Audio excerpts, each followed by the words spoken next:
Төленбайқызы, осы Нұрмөлтек ауданының тұрғынымын.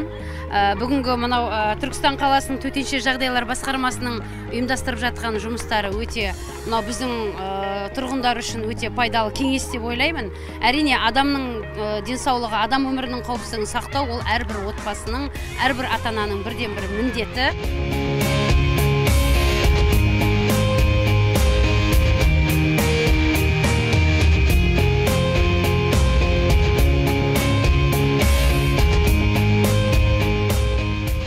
Бүгінгі өткізіліп жатқан, ұйымдастырылып жатқан іс-шара тақырыбы әр үйдегі қауіпсіздік және қауіпсіз балалық шақ атты акциясы болып табылады.